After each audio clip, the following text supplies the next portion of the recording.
Well, I'd love to start out, before we talk about Womb, your long history working with Delhi Crime, with Ritchie and all of his films. As far as what you've been able to accomplish in the last decade plus, what do you look for when you find a project? What catches your eye?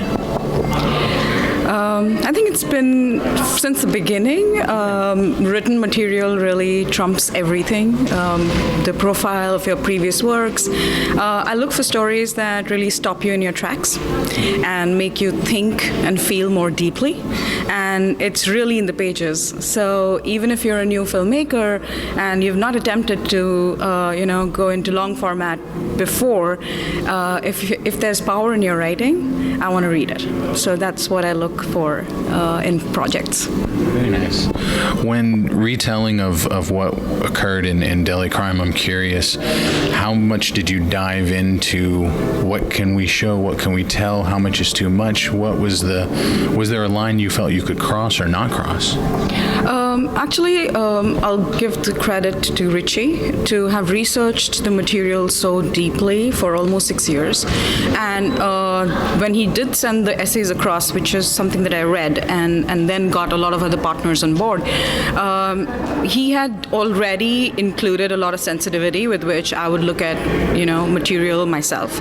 And we had extensive discussions after. I read it overnight. I also had a lot of emotions that came through in terms of, you wouldn't believe it, I actually puked after reading the material. So when the pages could emotionally move you so much, I knew that it would translate brilliantly on screen as well. But we had extensive discussions about what the show was about.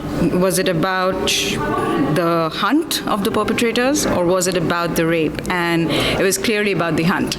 So that is the reason we left it to the imagination of our audiences, because we wanted to make it a cerebral experience as to and to honor the one who passed away, right? Like Nirbhaya, not to show it. That was a very conscious decision. From day one, it was absolutely a no-go that even if other creative partners came on board, that was something that we would never, ever do. That is to show the rape. But the hunt was the main focus. So yeah, those are the key things that we stuck to. I'm curious, kind of tying in Womb, about getting the story out to the public, and not just maybe the Indian public, but all the world. You've been able to bridge a lot of your stories. I mean, with Netflix switching with Delhi, how important is it for a global audience to see films like Womb, to see the material out there that hopefully can cause some change? So Womb is really about, the hopeful stories that fight patriarchy and a reflection of these women who are taking charge of their own destinies, walking out of abusive relationships. And I feel like that problem is persistent across the world, especially in the time of pandemic, right? Like there's a lot of domestic abuse that has ramped up across countries. So it's important for people to watch Womb, because it tells you how you can take flight out of these situations, and it can start dinner table conversations at homes. It can help you raise your sons better. So those are the things that we want to be able to do as producers.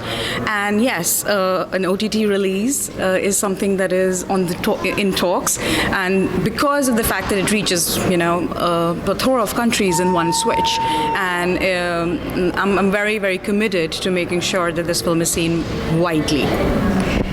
Having it shown London, Dallas, New York, obviously populations, not just Indian, but I think all South Asian populations are very strong in some of these cities. How important is it to reach to the people who may have left the country, but still obviously have ties and connections back home to India? I think the reactions that we are getting are manifold. A lot of immigrants who have come back and said that they relate to the stories because they saw traces of it in their own homes. and just wanting to do more, right? To be able to ensure that they do their bit in terms of staying in touch with groups that are working towards, rehabilitating women who are in stress, or just spending a lot of resources and energy into providing skills to younger girls to be able to move out. So Shrishti herself, the protagonist, has moved on to really building a very high-profile, livelihood-oriented, women-centric nonprofit called MOVO, which is Moving Women from Womb. It really does bring women out on the roads to make them safer. So there is a very beautiful connection with which what she's doing now has linked to the film, and we hope to build awareness towards her work and other women who are working with her on the ground. So. Obviously, when you started out producing, you didn't maybe think about your exposure out there, but I'm curious, with all that you've been able to do you realize that you're a role model very much yourself? It's not about being a role model. It's just about connecting people. I think I do believe that everybody does their own bit to be able to facilitate a creator's journey, and I'm just very grateful for the kind of stories that come to me, and I'm able to back and passionately drive conversations towards bridging whatever the creators need from wherever resources I can put together. So thank you so much. It means a lot to me that you said that I have some influence, but I just hope that it grows into me having some kind of world domination rights to be able to make compelling products happen. So, yeah. We'll be here to watch you. Thank you so much. Thank you so much.